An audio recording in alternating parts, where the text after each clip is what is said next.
What's up, guys? Welcome to Rockin' the Country. I'm Don, as you might know. Different setup today because I've been wanting to do this video for a bit, and I've been writing my random notes down about things as a relatively recent convert to traditional country. Not just old country, but I mean, we're even talking about Jason Isbell, Tyler Childers, Colter Wall, Emily Scott Robinson. I love her. She's a new one on the scene too. But the new artists, old artists, but that have the traditional feel that up until about a year and a half to 2 years ago, I wasn't that interested in. I was a rock guy, as you know, but for the new folks, I'll say it. I started as rock, and then I got into country. But it was Nashville country, it was pop country. But I mean, there were some, I still liked Merle, love Alan Jackson. I kind of cut my teeth on them. But then I made the jump into Nashville country because that was like the diet that was provided to us in, mainstream media, if you will, the radio, and so forth. So anyway, when I started the channel, Rock into Country, it was Nashville country that I first started the channel with. If you go back and look at the videos, you'll see. And anytime I look at my older work, it doesn't matter what type it is, I get, even in my writings and such that I've done, I'm like, oh my God, the way I used to write was abysmal. And yet some people, it worked for some folks. Same thing with the channel. Anyway, you guys started suggesting, Waylon Jennings and so on, and I started really getting into it. And then over the past year and a half or so, as I've been reacting to country, traditional, I started really getting into it.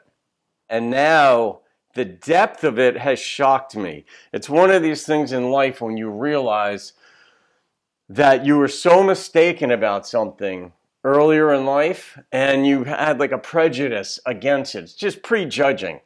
And I had that, or maybe it's just the timing in life. I don't know all the psychology behind it, but I'm making this video now because I've been wanting to do it for a while, and I'm in between life coaching sessions right now because that's one of the things that I do. That's my thing I'm passionate about is, talking with people about life and helping them be consistent and reason their way through life and just have somebody to talk with. But I did want to show you this. I want to show you this shirt that I rediscovered a couple of days ago when I was going through the basement, some big tubs in the basement that I'd moved down there when I moved in here a year and a half ago. But I got to show you the shirt. How sweet is that? I got this out in California at a place called Seagulls out in like North Hollywood. And like 20 some years ago, and I freaking loved this shirt, and I just rediscovered it, so I'm wearing it. But I'm going to get into some things that are just, I'm still so happy and happily shocked at how good traditional country is. And you hear about the stories that people tell, or like Ray Charles, in his biopic or biopic, depends on how you say it, said, he was going into country because of the stories.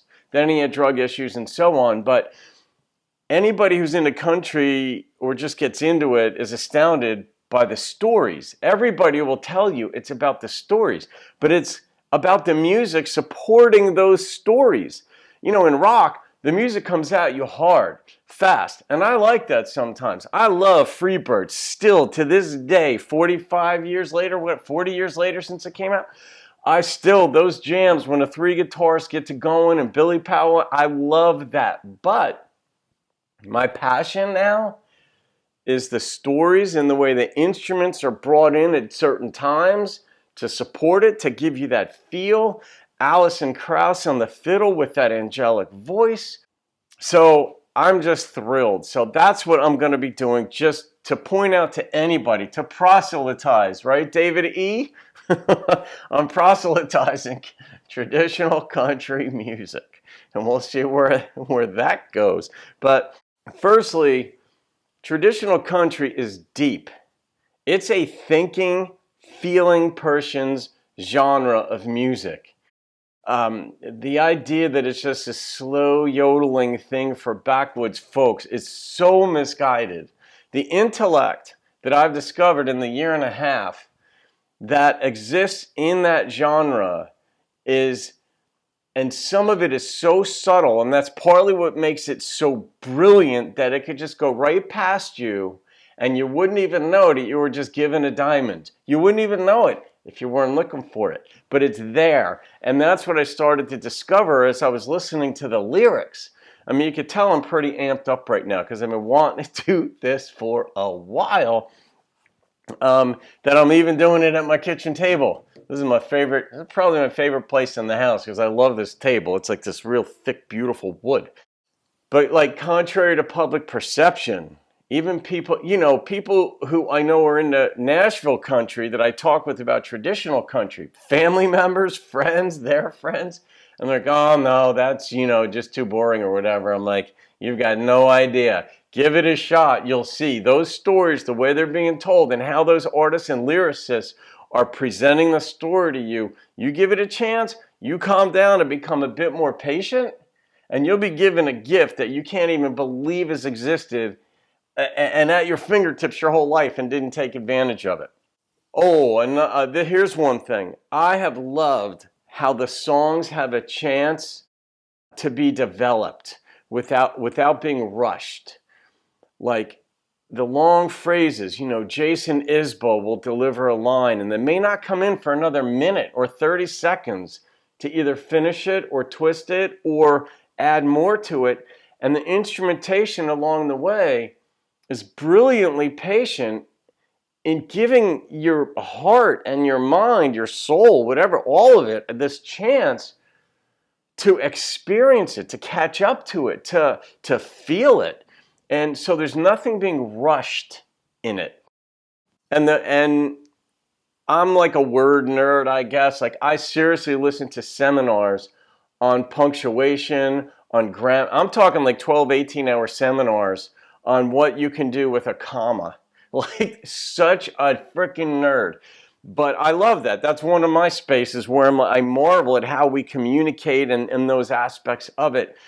And when I hear how the lyricists in traditional country develop thoughts, twist a phrase, double entendres, I'm like in seventh heaven. That's the best way I could put it, I guess.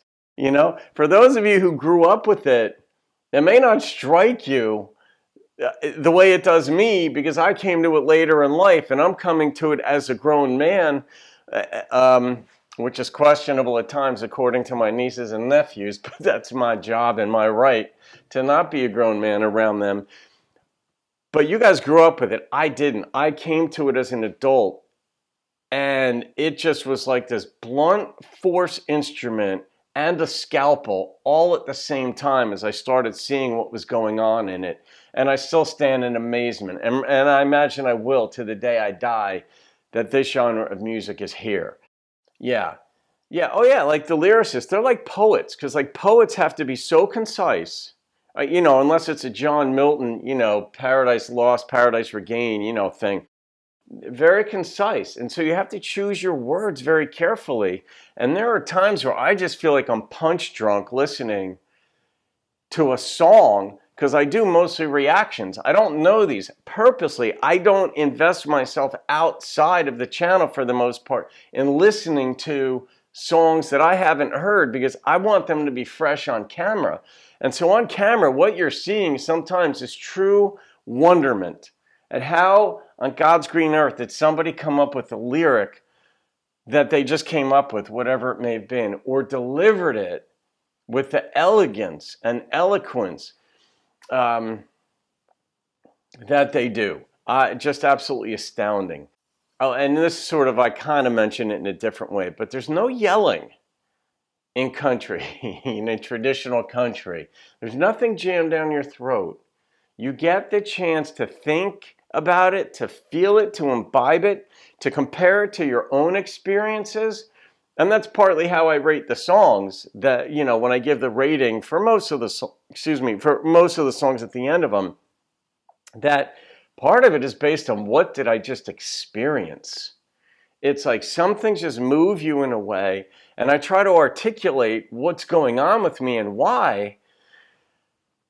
But there, I just sometimes I'm like, sometimes I just can't explain how, a Jason Isbell or Tyler Childers and Alison Krauss, some of these folks just and Don Williams just transport you to another place, and you're like, those people are in the right place on planet Earth at the right time, doing the right thing that just I get the benefit from, and so do many of you, who are into traditional.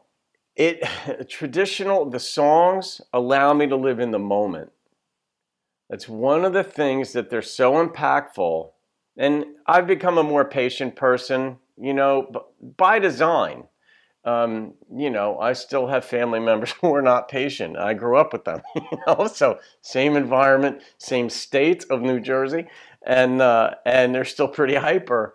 I've purposely become much more patient, a much more patient listener, all of these aspects, and that probably contributed to my ability to take in what was coming at me just quietly, patiently, not with a loud guitar riff, but just and allow me to live in the moment and experience what the songwriter and the composer of the song, like I think about their snippets of life, like what they intended, and whether it was a breakup or whatever was going on in there, whether it was tragedy, whether it was happiness, whether anything, they draw you in so elegantly, eloquently, and there's a difference between something coming at you, which is like what rock and in many cases, some of the pop Nashville stuff kind of comes at you, or being drawn in and you're leaning forward like, what's next? I've reacted to some songs where, they were 6-minute songs, and when it ended, I'm like, wait a minute, there's more. There's got to be more, like, because I wanted more. I wasn't aware of time in listening to some of these songs, and that just blows me away. And that has not happened in any other genre. Even the ballads of Lynyrd Skynyrd, Tuesday's Gone, Coming Home, the Allman Brothers, who I love. Sometimes I can be stuck in the moment, which I like being transported elsewhere because of what I'm feeling, but it's not with the consistency of traditional country. I love the honesty in the songs, in traditional. Like Merle's Mama Tried. I marvel at people who are willing to be so honest about their own mistakes in life, how they screwed things up. I recently read a couple weeks ago to an Emily Scott Robinson song where, I don't know if she wrote it or not, and most of the times I don't know who wrote it because I only have so much time to research things, but where she was talking about, I think the name of the song was like, Marriage Isn't the End of Being Lonely. I think that was the name of it. And where she talked about, like in the song, like the guy was doing different things, but then here's what I was doing.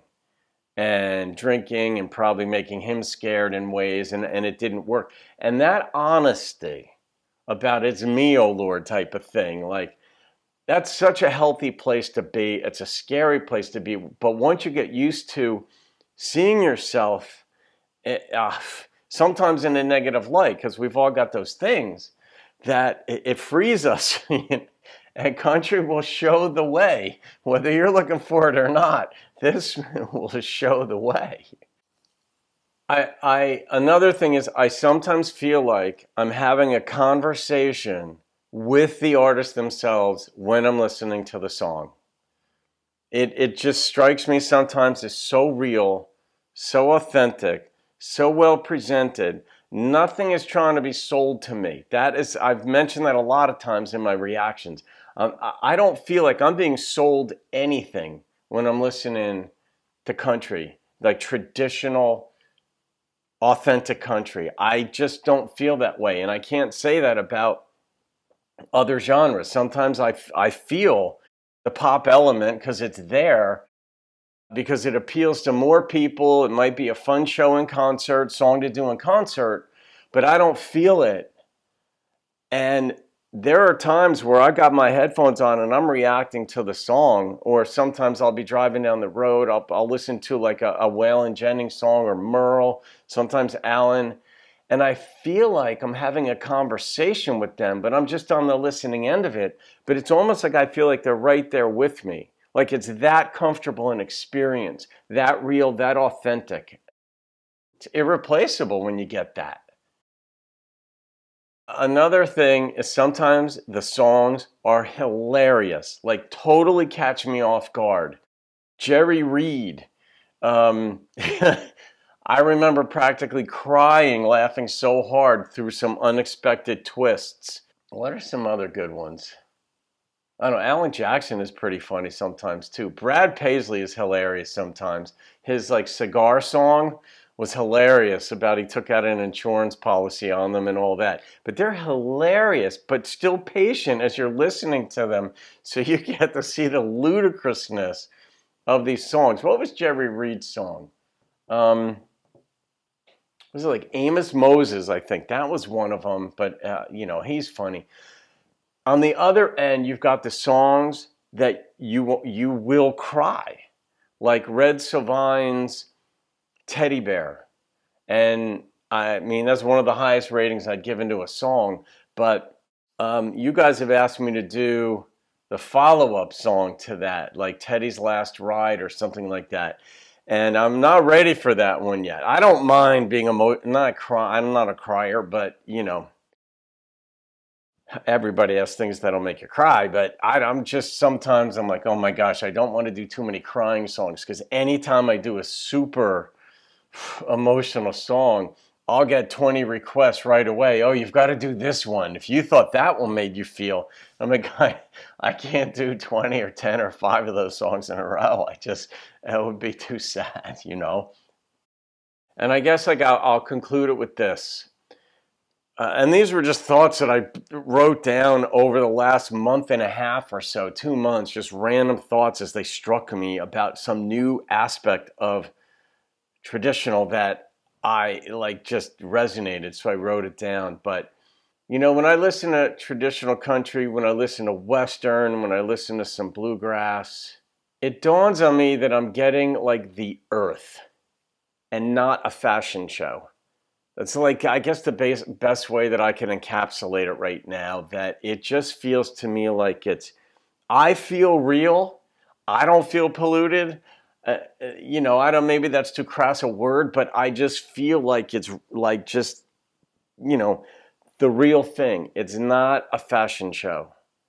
It's real life.